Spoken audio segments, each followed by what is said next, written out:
Entrevista com Charles Domingues, gestor ambiental. Ô Charles, dia 5 de junho nós comemoramos o Dia Mundial de Meio Ambiente. A gente tem enfrentado uma série de coisas aí. Rio de Janeiro, mais uma vez, vira a capital do meio ambiente no mundo, mas existe uma série de situações, especialmente na região que nós vivemos, região dos lagos,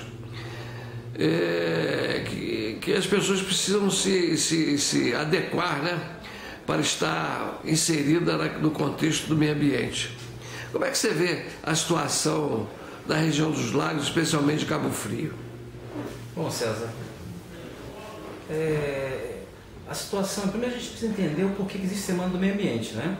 Que é uma coisa que muito se fala, inclusive hoje o próprio Ministério do Meio Ambiente tem uma lei que chama-se Política Nacional de Educação Ambiental, que poucos sabem disso. Aliás, muito poucos sabem disso. E isso é lei, a Política Nacional de Educação Ambiental, e ela deveria estar sendo pregada nas escolas, nas ruas, enfim. A Semana do Meio Ambiente existe hoje, o Dia Nacional do Meio Ambiente existe hoje, assim como existe o Dia da Água, e a população precisa entender, é porque a luta contra a devastação do meio ambiente ela começa desde Estocolmo, e vem pela ECO 92 e agora pela Rio+20.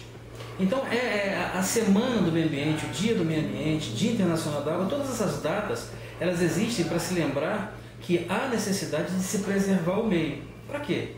Para que a gente não venha sofrer os danos das nossas ações, que são as nossas ações hoje, são ações antrópicas, a que provavelmente levam à devastação e o esgotamento dos nossos recursos naturais.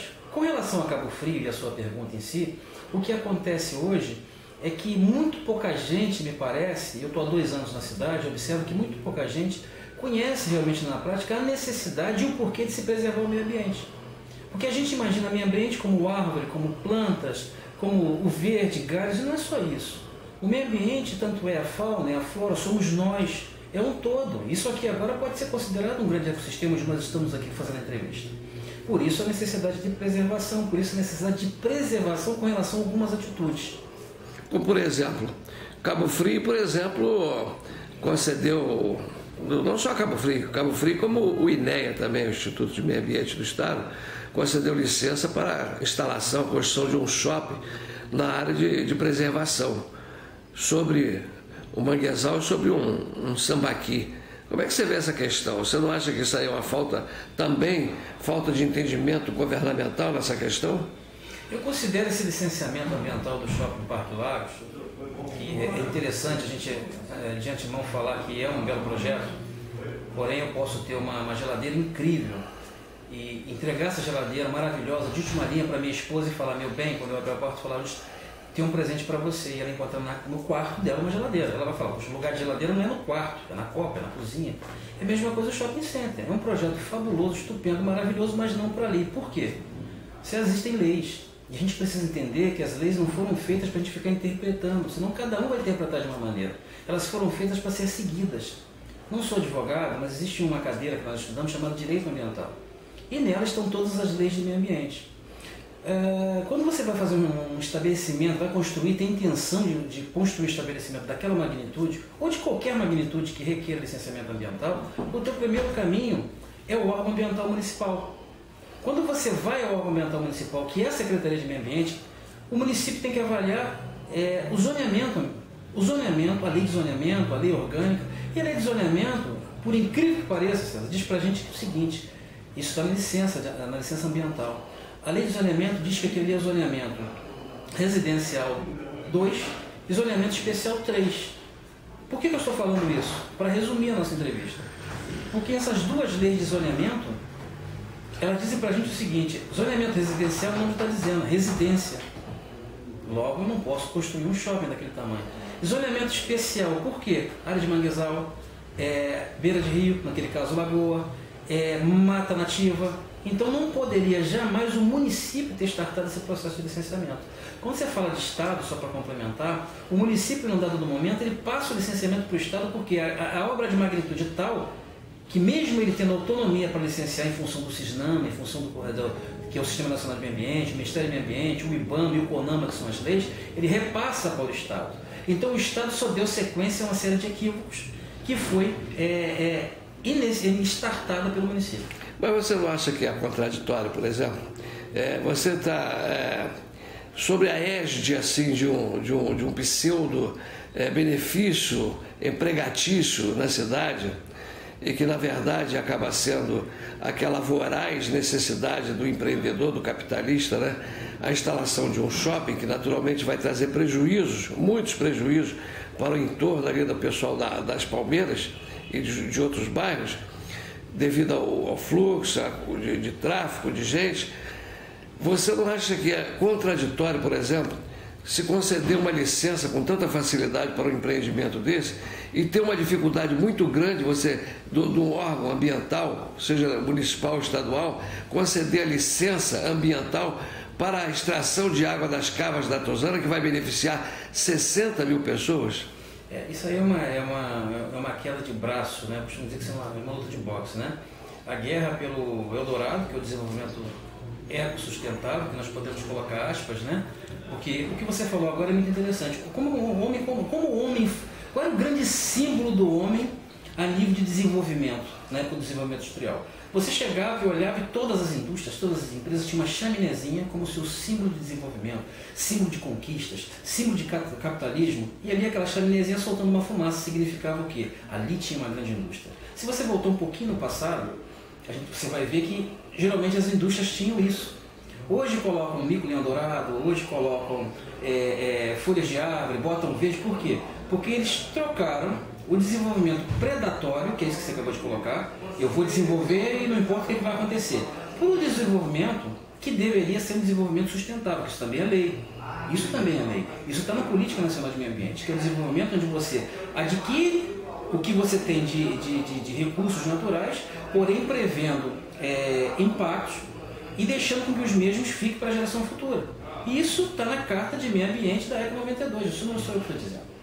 E também complementando, a responsabilidade social em cima disso, onde ficaria? Ficaria no emprego das pessoas, ficaria na melhoria da qualidade de vida das pessoas. Esse tripé chamado desenvolvimento sustentável, que busca extrair recursos naturais com responsabilidade, visando um valor econômico, propiciando uma boa qualidade de vida, isso é um tripé que nós chamamos de tripé de Butner. Isso foi colocado por uma pessoa chamada Butner em 1987. Até aí tudo bem, César. O problema é quando a gente começa a usar isso aí como, eu diria para você, como subterfúgio para mudar o desenvolvimento sustentável e fazer um desenvolvimento predatório maquiado como se fosse sustentável. De que forma? Quando eu coloco um shopping center dando empregos, ou um shopping center qualquer outro empreendimento, a gente fala shopping porque estamos falando sobre o shopping center, né?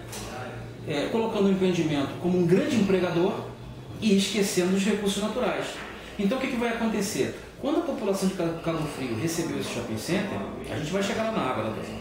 Quando a população de Cabo Frio recebeu esse shopping center, a primeira intenção que foi, vamos ter emprego, vamos ter lazer. E a gente vai lá no finalzinho do tripé e fala, nossa, responsabilidade social. Mas e a responsabilidade sustentável? Que seria o início disso tudo, que não existe. Então, quando você coloca um empreendimento desse, dá um licenciamento, concede um licenciamento ambiental, que é a licença de operação prévia, a licença de instalação, que é hoje o estágio que se encontra no shopping center, o órgão ambiental faz isso e deixa de priorizar, digamos assim, ou solicita alguns estudos que também deveriam ter sido solicitados para o shopping. Que quando você faz a licença prévia, você faz estudos de impacto ambiental, os mesmos estudos que o órgão ambiental está solicitando à concessionária local de água para buscar água. Então esses estudos, por que não foram solicitados aqui também? Ah, mas ele não está na área de proteção permanente? A Política Nacional de Recursos Hídricos, voltando para a água, não diz que o ser humano tem direito à água, diz que a concessionária tem direito a cobrar e diz que a água é um bem natural de todos, assim como também prioriza a água como que ela seja um bem para o ser humano e dessedentação de animais em casos de greve, de extinção, em caso de guerra. Por que o órgão ambiental não priorizou a água nesse caso? Essa pergunta tem que ser feita pelo órgão ambiental, porque o certo, pela lei, perante tudo que se vê de desenvolvimento sustentável, o ser humano é prioridade. E quando o ser humano é prioridade, a prioridade não é o lazer. A prioridade passa a ser a satisfação das necessidades do ser humano. Isso, sim, é desenvolvimento sustentável. Eu não posso desenvolver um mundo, não posso desenvolver um planeta quando eu não viso o ser humano. Eu não posso somente prever certas coisas, a fauna, a flora, a biota, e esquecer que o ser humano se enquadra nesse contexto. Ou seja, nem Cabo Frio, nem o governo do Rio prioriza o ser humano né, nos seus projetos? Se nós levarmos em consideração o que está sendo feito, você vai falar, poxa, mas dá para extrair água? A gente tem que entender o seguinte, quando você vai extrair água, além da outorga, você precisa de alguns estudos. Eu não discordo dos estudos que o INEA está solicitando, até porque você não pode extrair água de uma determinada forma e esse recurso vir a faltar, concordo. Mas o que eu discordo é da solicitação nesse caso e da não solicitação no caso do shopping center. São dois pesos e duas medidas a meu modo de ver. Na verdade, 1 quilo de chumbo e 1 quilo de algodão pesam 1 quilo do mesmo jeito. Ambos têm 1000 gramas. Então você não pode falar, você querer um peso para buscar água e um peso para liberar o lazer. E na verdade a prioridade Comparando o que você disse, né, um ocupa mais área do que o outro. Então vamos falar, o shopping center é o algodão, ocupa mais área. É verdade, é verdade. E a água. É verdade. Mas ambos têm o mesmo peso. Exato. Agora, como você pode ter duas medidas diferentes? Duas ações diferentes quando o licenciamento ambiental é único. O mesmo licenciamento ambiental que serve para o shopping center, serve para o motor. Lógico, você muda as leis, você muda. Porque, o César, como é que é licenciamento ambiental? É que eu venho pregando muito isso quando eu falo ao público. Existe o Ministério do Meio Ambiente, existe o CISNAMA, Sistema Nacional de Meio Ambiente. Ao lado do CISNAMA, tem que haver um órgão consultivo. Como qualquer outro sistema nacional, tem que haver um consultivo. O que é um consultivo? É o CONAMA. O CONAMA emana todas as leis. Embaixo, ao lado do CONAMA, tem um órgão executivo, que é o IBAMA. E embaixo do IBAMA vem o INEA, vem as secretarias. Enfim, é assim que funciona o licenciamento ambiental.